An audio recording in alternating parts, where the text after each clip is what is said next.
Sí, a Rafael. Bueno, vamos a empezar con la primera ponencia, que es la de Bruno Rafael. Rafael Bruno, ¿está por acá? ¿No vino? Bueno, seguimos con Fernando Alessandro, el doctor Alessandro. La ponencia es pérdida de la calidad de accionista durante el proceso de impugnación de resoluciones asamblearias.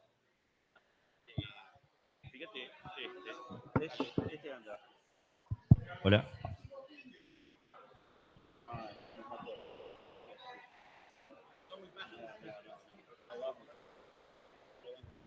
Yo no la encontré. La busqué y no la encontré.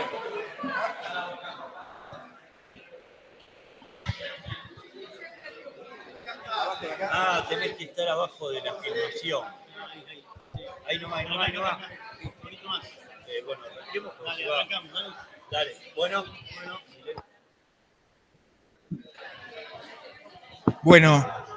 Por favor, si podemos hacer silencio. Bueno, buenas tardes a todos, gracias por estar. El tema que traje en la ponencia de hoy no es un tema nuevo, no es muy novedoso, tiene que ver un poco con la legitimación para la promoción de acciones de impugnación de asamblea. Sabemos que el 251 tomó partido, fijó posición en un tema que era discutido doctrinariamente allá en la época de sanción de la ley, ¿sí? Y exigió la calidad de accionista al momento de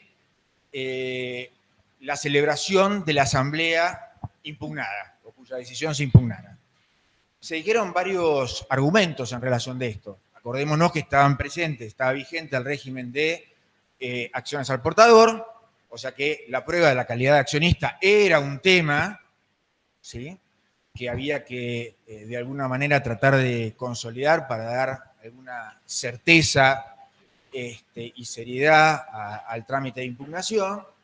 Después había otras cuestiones, decían, en relación al tiempo o a la temporalidad, se decía que quien se incorpora a una sociedad que ya tiene una asamblea con un vicio, no podía estar en condiciones de impugnarla porque se estaba incorporando a una sociedad que ya estaba en esa situación y se trataba de aventar especulaciones con el tema de pescadores de conflictos, ¿sí?, que impugnaran o que buscaran la posibilidad de la impugnación y el lucro con la posibilidad de la impugnación. Sí, bueno, básicamente el objeto de la ponencia es sostener y reafirmar que esa legitimación que la ley exige en el momento inicial, en el momento de la promoción del juicio y con una calidad de socio que tiene que estar vigente en el momento de la celebración de la asamblea impugnada, debe subsistir durante toda la tramitación del proceso.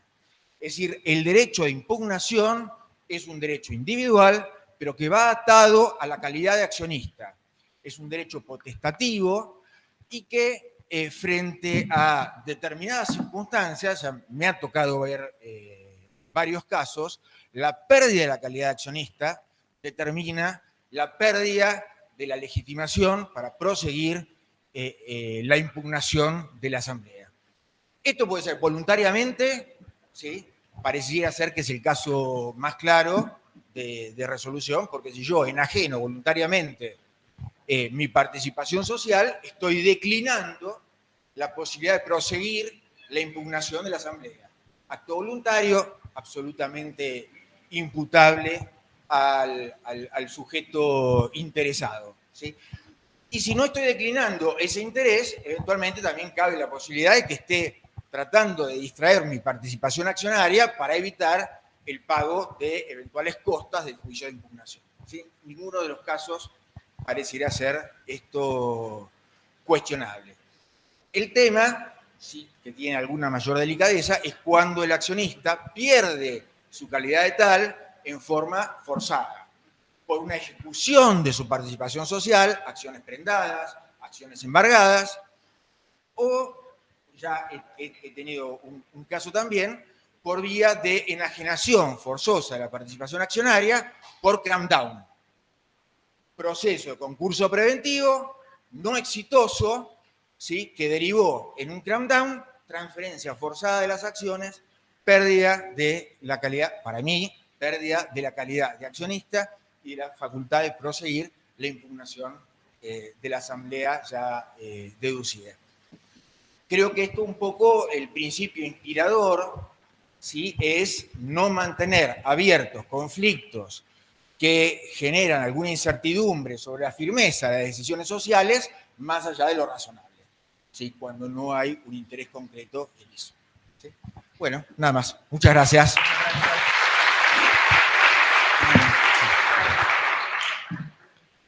La doctora Liuba Lenkova. ¿La Asamblea de Accionistas puede abocarse a tratar cuestiones de administración? Bueno, buenas tardes. Creo que voy a ser más breve de los 5 minutos. Yo creo que creo que se puede. Hay 3 supuestos para mí. El primero y el más fácil quizás es cuando el propio estatuto prevé que determinadas cuestiones sean sometidas o aprobadas directamente por la Asamblea de Accionistas. Inversiones por X cantidad de dólares, contratos que involucren X cantidad del patrimonio de la sociedad. Cualquier supuesto de esto puede ser previsto válidamente en el estatuto y a partir de ahí será responsabilidad del directorio si resuelve la cuestión sin someterla a la asamblea y el supuesto caería claramente en el 58, oponibilidad de los actos. El segundo supuesto es cuando los accionistas piden que determinado punto, que es de administración, sea sometido a la asamblea, no tengo dudas tampoco. El tercer punto, que no es que me genera dudas, pero creo que tiene un tema de responsabilidad de los directores, es cuando el directorio en un punto que es de administración lo somete a la resolución de la asamblea. Este caso es, algunos lo llaman como facultades implícitas y son cuestiones de administración que involucran de alguna manera o generan un perjuicio o un impacto en el patrimonio de los socios.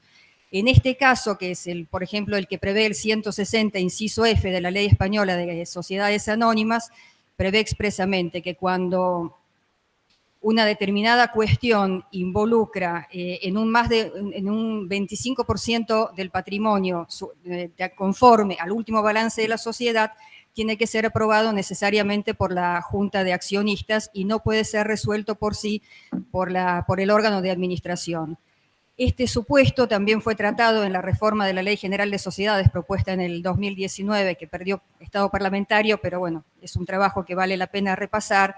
Allí expresamente, a partir del inciso 8 del 234, se preveía que en contratos que involucran un patrimonio significativo de la sociedad, en garantías que no estén prohibidas por el estatuto o cuando los propios accionistas lo requieren, los puntos de administración deben ser sometidos a la aprobación de la asamblea con un desplazamiento del órgano de administración.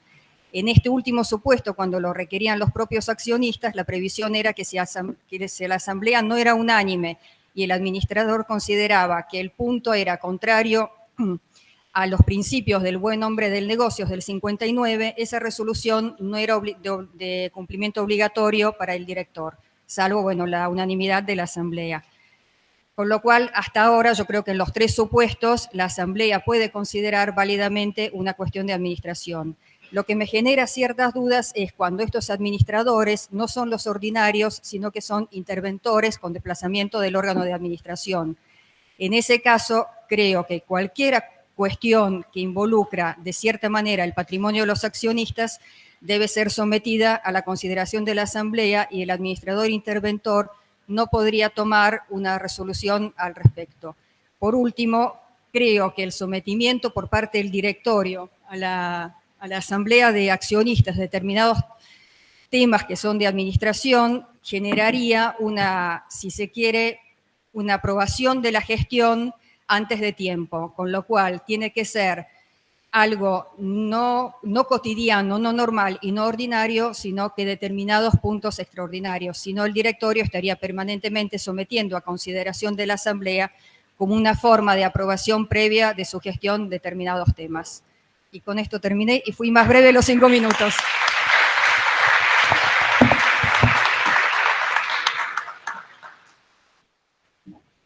El doctor Hernán Raciati, el ejercicio abusivo del derecho de impugnación de las decisiones asamblearias hacia la moralización del derecho societario.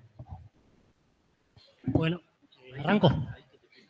Bueno, perfecto. Ahí estoy para la afirmación. Arranco. Vuelvo sobre el mismo tema, la moralización del derecho societario. Cuando hablaba de eso, los que estuvieron escuchándome antes escucharon que mis ponencias tienden a buscar que la propia ley tenga sistemas de contención de las conductas oportunistas.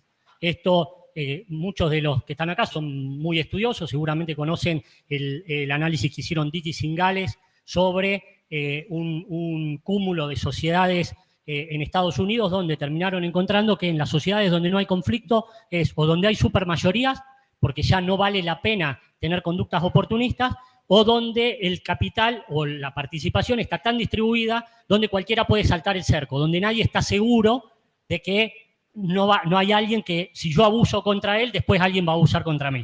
¿Sí? Esto muestra la existencia de conductas oportunistas, entonces yo lo que busco es tratar de evitar, y ya no pensando, creo que lo decía el doctor Alessandro, no solo estoy pensando en el accionista depredador o en el accionista que compra el conflicto para meterse en una sociedad de bolsa, sino que estoy pensando en el accionista de la sociedad cerrada que muchas veces subutiliza sus derechos abusando de los mismos, digamos. Es decir, el abuso es consecuencia de las conductas oportunistas. Las conductas oportunistas, la vida nos muestra que hay muchas más conductas oportunistas que leales, entonces lo que tenemos que tratar de hacer es frenar la deslealtad. Entonces, ¿cómo se frena la deslealtad? Yo digo, cuando viene una impugnación, para ver si es abusiva, veamos, por ejemplo, cuáles son los motivos de la impugnación. Si los motivos de la impugnación, veamos cuáles son los efectos de esos motivos de la impugnación en el accionista impugnante. Veamos eventualmente la historia del accionista impugnante. A mí me pasó, por ejemplo, en la vida profesional, tuve un conflicto societario por una mayoría que duró 23 años y me impugnaron 52 asambleas. Y además de que me impugnaron 52 asambleas, me impugnaron todas las reuniones de directorio, me metieron acciones de responsabilidad y ahí estuvimos nosotros defendiéndonos. Tuve que meter un juicio de responsabilidad de daño y perjuicio contra los accionistas minoritarios, pero es un juego, digamos, es un juego de poder. Y la verdad que un juego de poder, la ley no puede estar para un juego de poder. La ley no puede conectar un juego de poder. La ley tiene que ver las realidades y tiene que resolver las realidades y darle su propio sistema de contención. Ustedes me preguntan a mí si yo estoy postulando que el juez tiene que analizar previamente estos supuestos en esta ponencia. No lo estoy proponiendo. Lo estoy proponiendo que el juez lo tenga en cuenta al momento de resolver. Es decir, si hay una situación de abuso que surge clara. Ahora, si me preguntan a mí si yo estaría de acuerdo en que una ley de sociedades futura analice previamente, antes de la impugnación, las posibilidades de que estemos ante una situación abusiva, yo creo que sí. Es decir, esto es una opinión personal. Probablemente el 99% acá esté en contra mío. Pero yo digo que en esto estoy tendiendo a la lealtad. Es decir, yo quiero que el que va a utilizar la justicia la utilice lealmente, no abuse de ella. Es decir, y esto creo que de alguna manera tiene que haber una contención para que la gente que quiere comportarse deslealmente no lo haga. Obviamente, no estoy diciendo que la minoría no pueda sufrir abuso de la mayoría. Estoy hablando de abuso de la minoría, nada más. Esto no habilita a decir, che, si la mayoría abusó, la minoría no puede impugnar. No, obviamente, si hay una conducta ilícita, abusiva, por supuesto que va a poder impugnar. Lo que no puede es tomar derechos subutilizados con otra finalidad que no sea recomponer el orden jurídico quebrado, que es lo que nos permite nuestra ley. Para esto, lo que parece razonable, y ya me voy, lo que parece razonable es tratar de buscar sistemas que contengan el conflicto o lo diluyan apenas estos se presenten. Nada más, muchas gracias.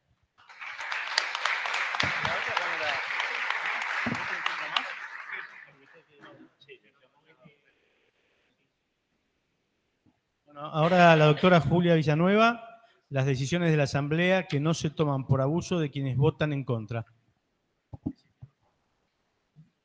Bueno, gracias. Buenas tardes. Me frenan porque es larguísimo mi tema. Voy a tratar de sintetizarlo, pero da para mucho. Les cuento cuándo se me ocurrió.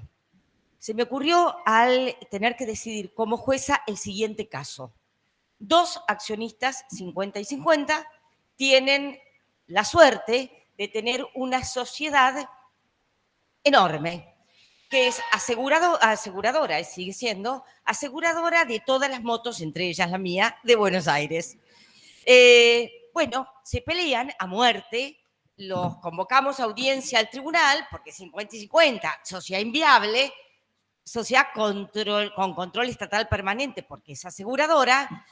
Bueno, no se podían poner ni siquiera de acuerdo en aprobar los estados contables. Esto era inviable. En el marco de las audiencias, uno le reprochaba al otro que por culpa suya se le había muerto la mujer. Bueno, una pelea feroz. Uno se quería ir y el otro le quería comprar, pero el monto inalcanzable.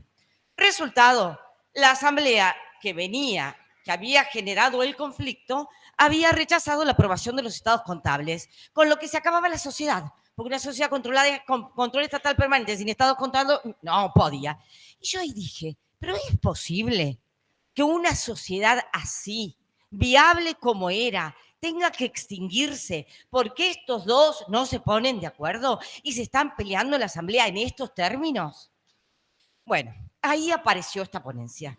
Y la pregunta es, ¿quiénes tienen que respetar el interés social? ¿Solamente estamos ante una decisión asamblearia cuando la mayoría abusa?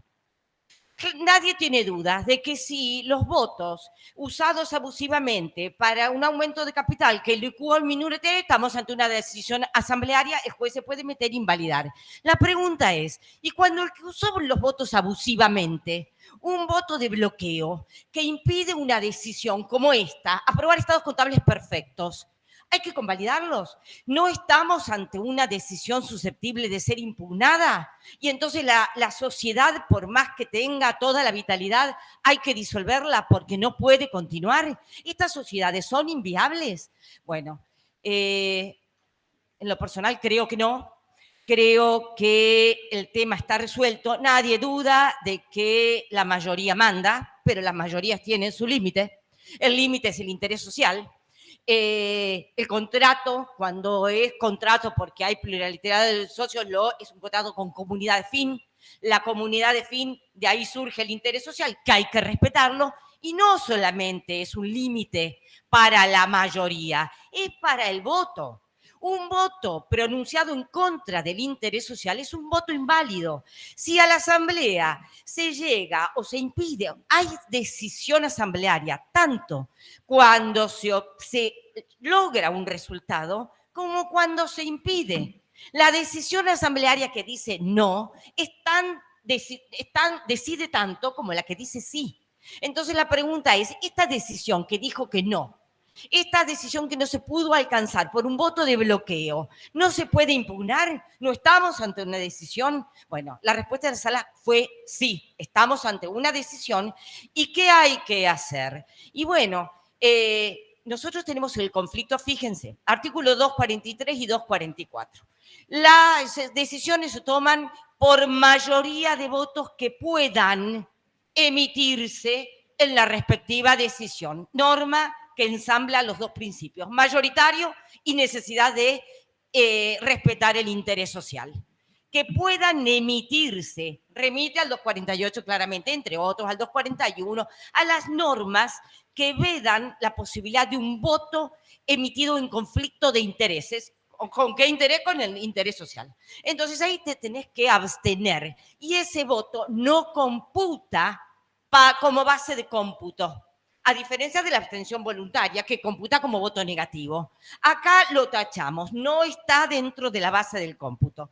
Entonces, la respuesta es, solamente cuando hay voto en interés contrario con los alcances del 248, y el 248 dice, el interés contrario cuando se tiene en una operación determinada. Quiere decir que en todos los demás casos se puede votar abusivamente en contra del interés social, bloqueando decisiones de la sociedad que son indispensables. Bueno, definitivamente no. Hay un trabajo de alegría, yo no quiero demorar, pero hay un trabajo de alegría que me parece, como todo suele hacer lo que él hace, que da en la tecla, que es, ¿qué tiene que hacer el juez en estas cosas? ¿Sustituir la voluntad de la asamblea?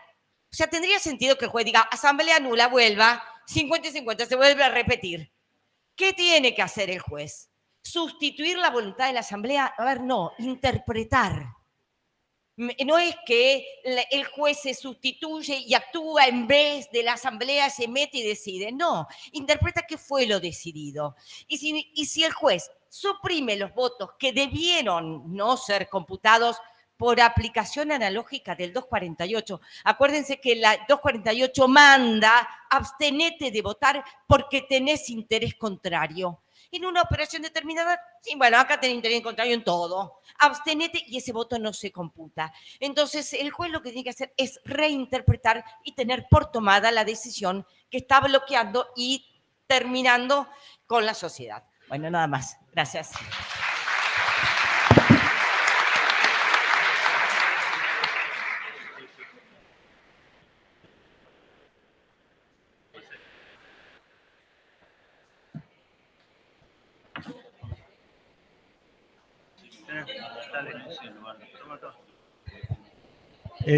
El doctor Raciati tiene una segunda ponencia, la va a dar en lugar del doctor Bruno, que no está presente, y el título es Utilización abusiva de la forma legal de convocatoria de asambleas, y seguimos hacia la moralización del derecho societario.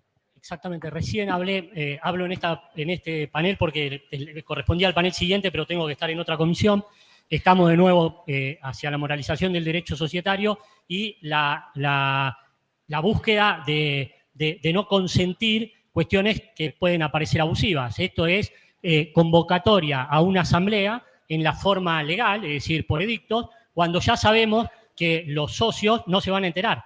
¿Y por qué lo sabemos? Y lo sabemos porque vivimos con ellos, porque somos médicos y nos vemos todo el día en el sanatorio y le pasamos por al lado y sabemos que el tipo está hiperocupado y los viernes le digo, operame a este y operame a aquel, y mientras tanto convoco una asamblea para licuarle la participación. ¿Cómo la convoco? La convoco legalmente, la convoco con edictos. O el caso donde yo sé que uno de los socios está en el exterior y no lo va a leer nunca, y también la convoco por edicto, porque ya sé que no va a venir, que no está, que es imposible que lo lea.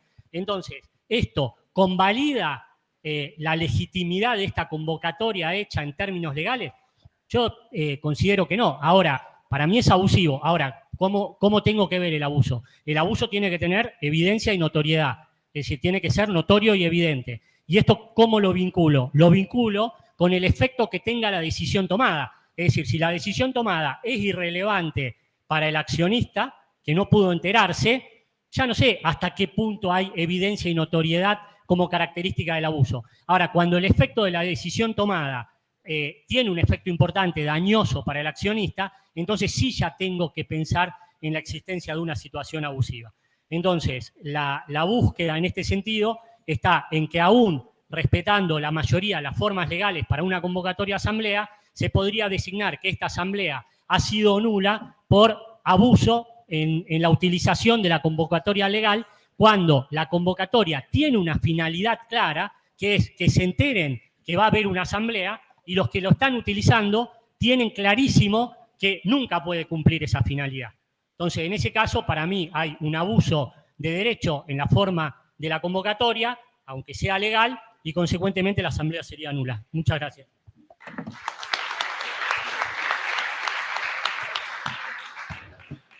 Bueno, si alguien quiere hablar, el doctor Rovira.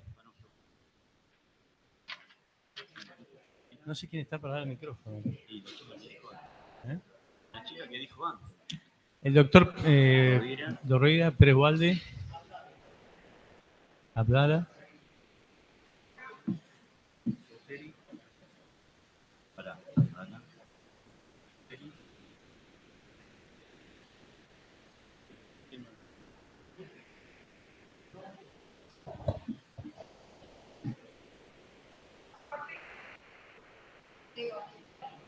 ¿Alguien más?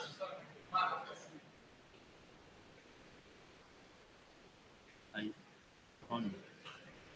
¿Quién más? Tom. Allá atrás alguien. Sí, los nombres están. ¿Alguien, vos hablás? ¿Preguntás? Sí, ultrado. Pará, el tema de la chica que iba a llevar el micrófono no se puede. Vamos a ver, yo le digo. Hola. Este anda. Lo pasa.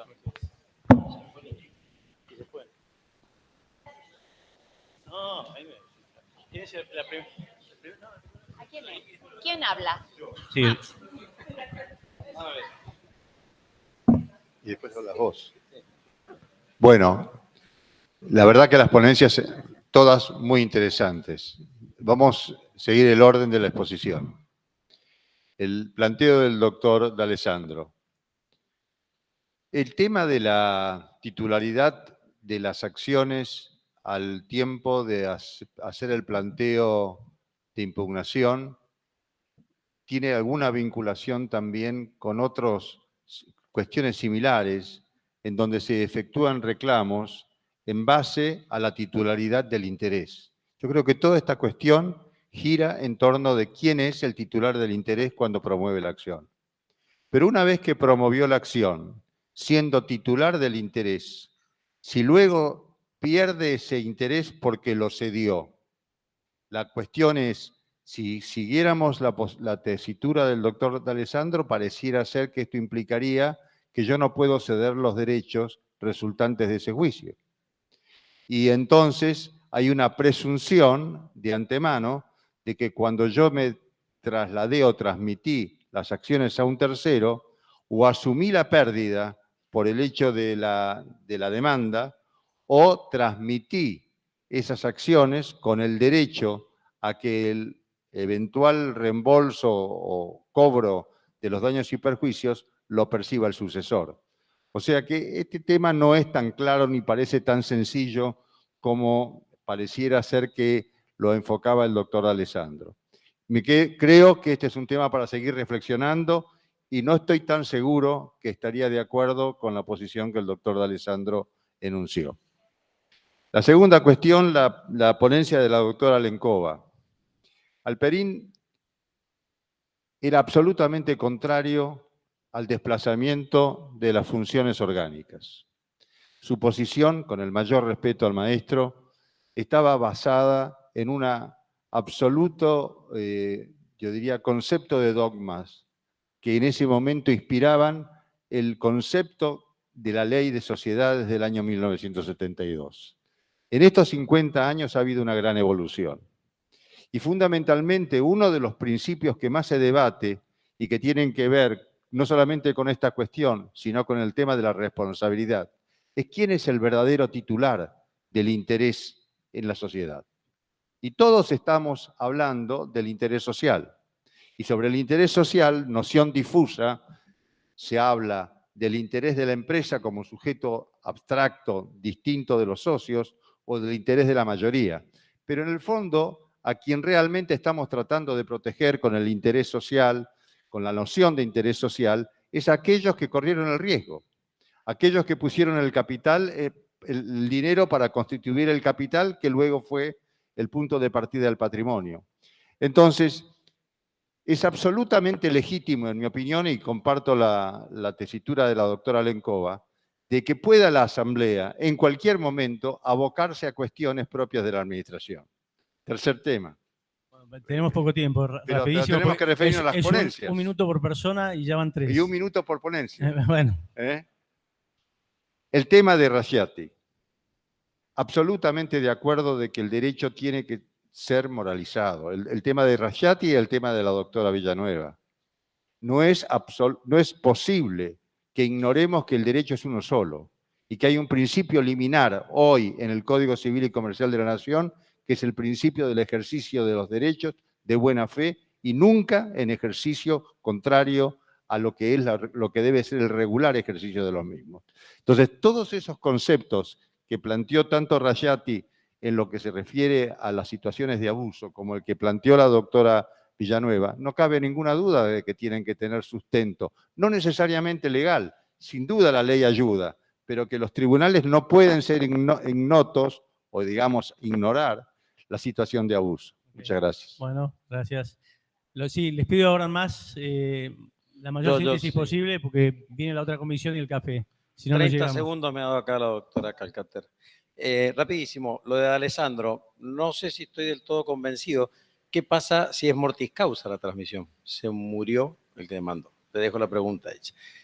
Lo de Raggiati y lo de Julia Villanueva me parece casi música para los oídos de los abogados. Me encanta. Me encanta porque el tema está en distinguir lo que es resolver un asunto, como dice el artículo 3, que deben hacer los jueces, de resolver un conflicto societario, que es muy diferente y que implica mucho más que eso. Creo que los jueces para eso, para tratar de resolver el conflicto, se tienen que meter, digamos, empaparse en el conflicto en particular y de esa forma es posible que lo puedan hacer. Y en esa línea, lo de Julia, lo que vos estás tratando es lo que los españoles llaman los acuerdos negativos. Esos acuerdos negativos donde no hubo acuerdo porque alguno votó cuando no podía o no debía votar. Lo que hay que plantear, es lo que vos dijiste, es la nulidad del voto. Plantea la nulidad del voto, el acuerdo nace y queda como aprobado. No tengo que hacer una nueva asamblea para que quede aprobado. Esto Rojo tiene, aparte del trabajo de Alegría, Ángel Rojo lo tiene dicho, y el Tribunal Supremo Español, en el caso Unión Fenosa, también lo ha dicho expresamente, esto de los acuerdos negativos, por si les interesa. Finalmente, la última de Raciati, también comparto totalmente esta parte moralizadora, y esto, hay casos en cuanto a la notificación de la Asamblea, el famoso de la Cámara Nacional de lo Comercial, la Sala C, el caso Bloch contra Bloch, que lo tenía resuelto y hacía referencia al deber de lealtad, y el de Lagomarsino, que es muy interesante porque a lo que hace referencia es a la costumbre. O sea, no nos obliguemos cuando se han realizado durante 30 años asambleas unánimes y nos hemos avisado por teléfono y nos conocemos y hemos notificado de tal manera, más allá de lo que diga la ley, de golpe cambió esa costumbre. Bueno, la costumbre comercial, en este caso, tenemos que echar mano de ella, nada más.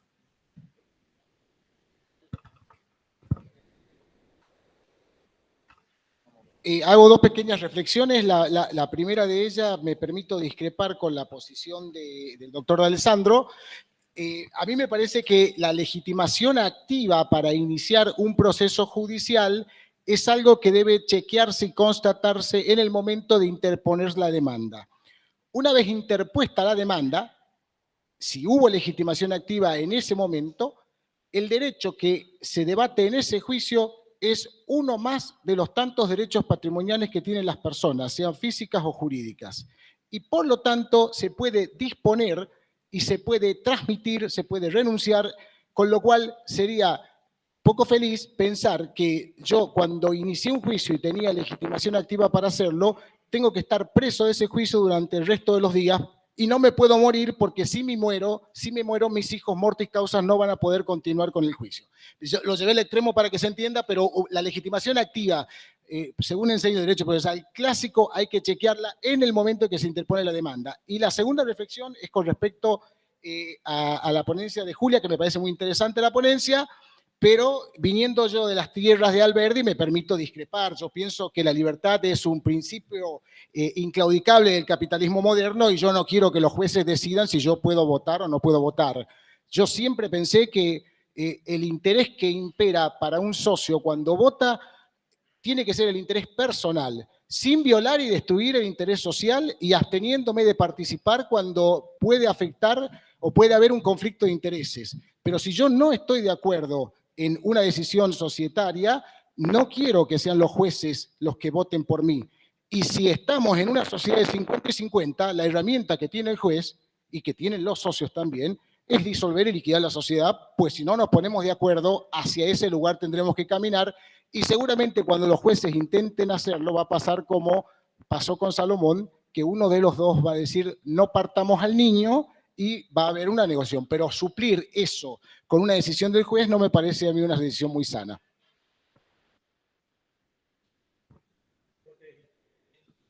Boteri.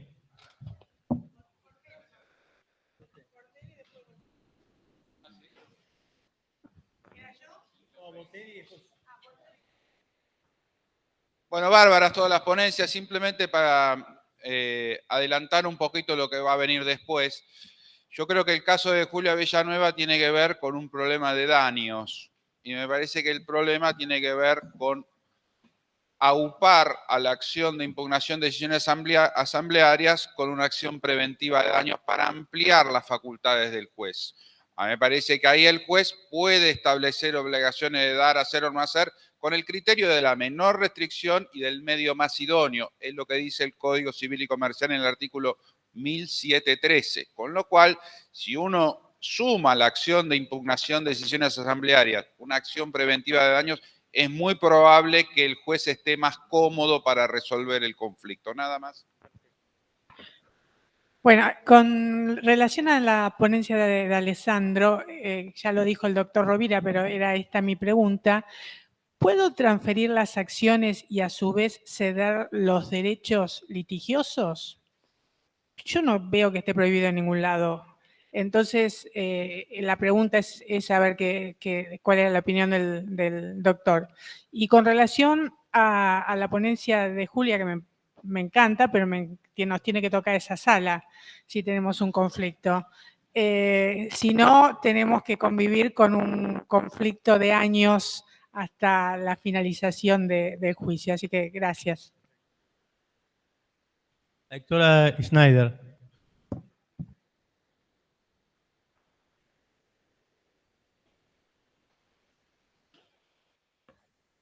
Muchas gracias, muchas gracias. Bueno, en consonancia con algunos de los que ya mencionaron. Primero, felicitaciones a todos los ponentes, excelentes todas las ponencias. Algunos temitas, algunos se replican, pero importante, el deber de lealtad. ¿Alcanza el artículo 248? Desde mi punto de vista, no. El deber de lealtad del socio, no, así como el de los directores, no está regulado. Entonces, y este tema de los abusos, sobre todo del minoritario, que se convierte en el gran bufón y termina haciéndole un gran daño a la sociedad, yo creo que tiene que ser expresamente regulado por la Ley General de Sociedades, como está el deber de lealtad de los administradores. Eso por un lado. La teoría del conflicto societario, nuestra ley no tiene dispuesta, reglamentada o regulada la teoría del conflicto, nuestro ordenamiento. ¿Cómo tendría que estar regulado de manera taxativa? Desde mi punto de vista tiene que estar regulado, es sumamente necesario, se presentan de manera permanente conflictos entre socios paritarios, entre socios mayoritarios, con el socio minoritario. Creo que tenemos que tener arreglado la teoría del conflicto, que es absolutamente imprescindible. ¿De qué modo? Taxativamente con situaciones no, porque creo que podemos dejar un montón de situaciones de lado y eso puede dar lugar a mayores conflictos, ¿no? Pero me parece que sí es necesario tener regulada la teoría del conflicto. La acción preventiva de daños que se mencionó recién creo que es fundamental, y creo que es fundamental también tener a la vista la posibilidad de que si tengo un socio, sea cual sea la posición que ocupe dentro de la sociedad, que está dañando o utilizando las herramientas societarias de modo abusivo, tiene que ser enderezada esta conducta de parte del socio. ¿Cómo? Exclusión por supuesto que todas estas cuestiones que voy a plantear deben ser vistas absolutamente bajo la lupa, porque es anulación de su voto, supresión, como acaba de decir Julia, exclusión del socio de parte de la sociedad y la acción de daños y perjuicios que tienen reguladas las mejores o las más avanzadas legislaciones societarias hoy, la acción de daños y perjuicios contra este socio abusivo. Nada más. Muchas gracias. Marcos, el doctor Marcos.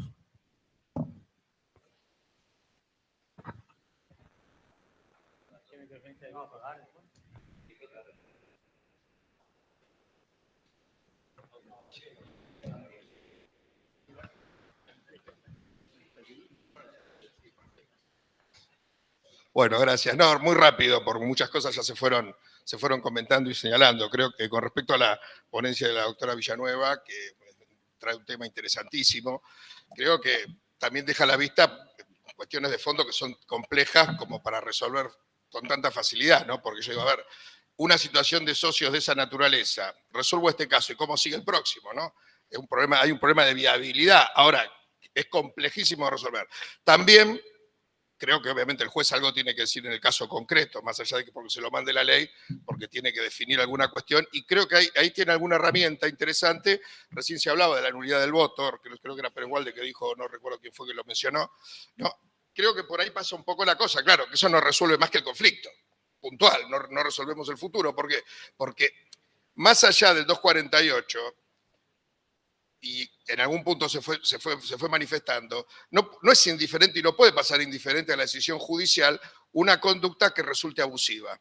¿Por qué? Porque los derechos del accionista se pueden ejercer libremente y sin ningún tipo de inconveniente en la medida que configuran un ejercicio regular de su derecho. Si el ejercicio del accionista no es regular, se transforma en abusivo y ahí se transforma en un ilícito, y el juez frente a esa ilicitud no puede pasar indiferente. El tema es cómo definir la abusividad, que es todo un tema muy complejo, ¿no? También para resolver. Gracias. Perfecto. Si pueden ser un minuto cada uno, pues estamos pasados ya para el café. No sé si va a haber lugar para réplicas, pero bueno. El doctor Tom. Bueno, suena muy lindo a los oídos escuchar la ponencia del doctor Graziati. Ahora, el mundo de los negocios, el mundo empresario, es un mundo de estrategias. Es un mundo donde se utilizan estrategias y hay estrategias y abusos de las mayorías y abusos de las minorías. Y a veces en los negocios es muy difícil meterse a alguien que no maneja el negocio a fondo y que no sabe por qué se está haciendo ese negocio. Por ejemplo, una citación por edictos. Yo le aviso al vecino que tengo al lado, quiero juntarme a una asamblea y no va nunca. No voy a poder realizar nunca en la vida la asamblea si no voy a una citación por edictos. Puede haber abuso, pero el abuso es una cuestión muy puntual, tiene que decidirse con mucho cuidado, porque si no vamos a destrozar el mundo empresario. El mundo empresario maneja cosas duras para las mayorías y en las minorías. Si la minoría no mete un montón de acciones de lo que sea, no va a vender nunca su participación en una sociedad cerrada. Por eso, tengamos cuidado con estas cosas tan lindas para los oídos. Doctor Cultraro, y ya terminamos.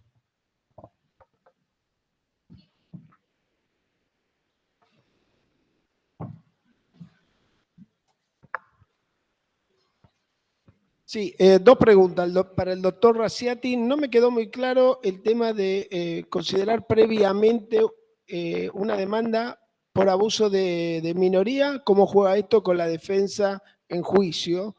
Porque no entiendo cómo eso jugaría en una forma previa a la sentencia, obviamente.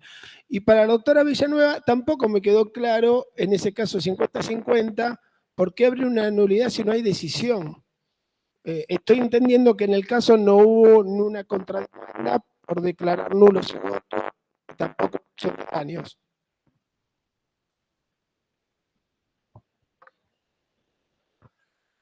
Les damos un derecho a réplica de 1 minuto a cada uno.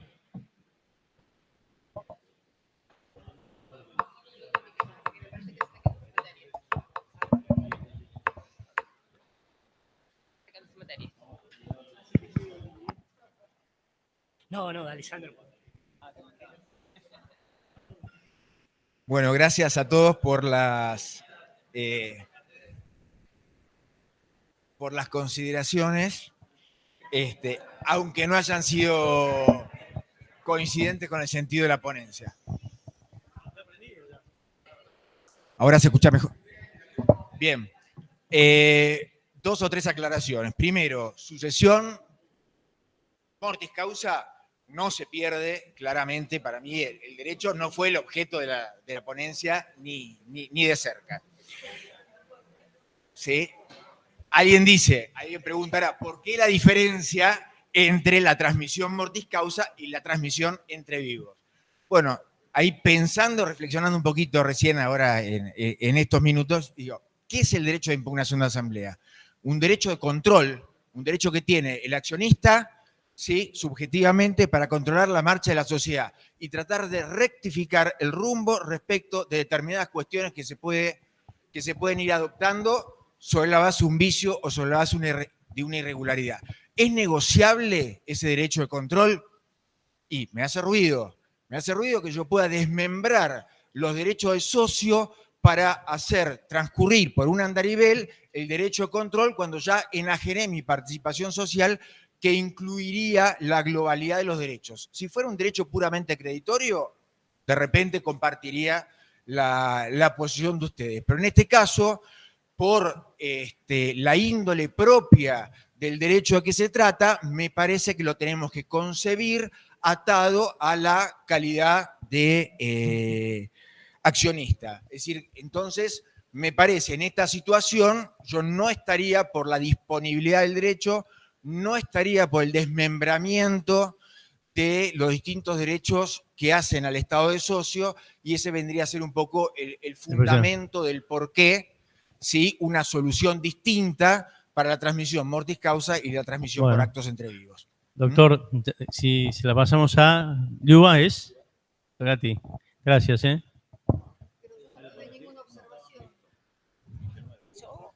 Ah. Bueno, la tengo yo, lo hago más rápido. Solo una cosita. ¿Cómo veo yo esto? Obviamente que es un ensayo, prácticamente no está trabajado así el tema acá en la Argentina. Sí sé lo que marcó el doctor Walde. Como cualquier derecho, el voto también puede ser objeto de uso abusivo. Si estamos ante un uso abusivo del voto, estamos ante un voto nulo. Si los votos nulos son tales y el juez declara que hay nulidad, no tenemos decisión asamblearia tomada sobre esa base de esos votos. Mi propuesta, podemos decir, no sé si innovadora, es aplicar el artículo 248 como solución particular frente a esta específica nulidad. ¿Por qué? Porque tenemos una norma en la ley de sociedades que se ocupa de prácticamente lo mismo. Y me da la impresión de que si nosotros aceptamos que el juez, como nadie duda, artículo 251, la acción de impugnación de asamblea se plantea contra cualquier decisión asamblearia en la que se haya violado la ley. ¿Sí? Entonces, si estamos, ese es el presupuesto a partir del cual uno puede instar esta acción, pareciera que si la ley se violó porque se hizo uso abusivo del voto, estamos ante un supuesto de ilegalidad que autoriza la promoción de esta acción, del mismo modo que la autoriza cuando con los votos que se pronunciaron se logró mayoría. Acá no se logró mayoría, pero decisión sí hay. No sé, alguien dijo que no había decisión. Sí hay. Hay una decisión tan relevante como la que se obtuvo. Pues se hubiera obtenido si se hubiera mayoría. Acá la mayoría dijo no hay estados contables o no se aumenta el capital que debió haberse aumentado o no se hace esto. La decisión está.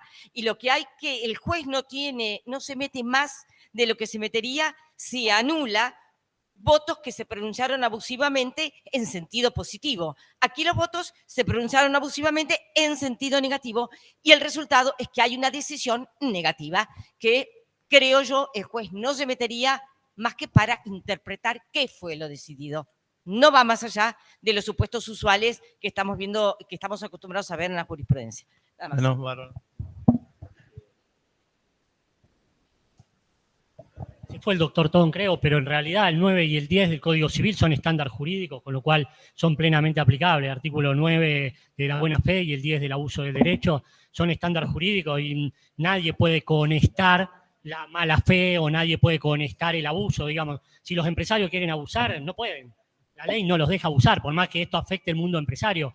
Estamos hablando justamente de esto, de moralización. Si esto implica afectar determinados negocios ilícitos y se estarán afectando determinados negocios ilícitos, pero el derecho está así. El derecho sirve para prevenir los conflictos o para solucionarlos. Y respecto de la pregunta, si yo no creo que hubiera una afectación del derecho de defensa, ojo que yo en la ponencia no dije que tuviera que haber un análisis previo, pero sí dije, si me lo preguntaran a mí específicamente, sí diría que quizá, obviamente estamos hablando de ley errata, sería una posibilidad de un análisis previo, lo cual lo vería, sería como una cuestión cautelar. Digo, esto es una cuestión para discusión, no digo que tenga que ser así, pero sí creo que podríamos estar ahorrando tiempo y abusos haciendo un análisis previo de determinados temas, como podría ser, como lo dije en el momento, cuáles son los motivos de la impugnación y cuáles son los efectos de los motivos de la impugnación en el impugnante. ¿Hay daño? ¿No hay daño? Sí, esto es una primera cuestión para ver. ¿Qué estoy viendo? Estoy viendo que me están impugnando una asamblea por cuestiones formales. ¿No lo puedo analizar previamente para ver si esto no va a implicar un abuso de derecho y no va a afectar a la sociedad mucho más de lo que afecta al accionista impugnante? Sí, no lo dejé como para que lo pensemos, nada más, pero esa era la respuesta. No creo que se esté afectando el derecho de defensa. Bueno, muchas gracias a todos, a los ponentes.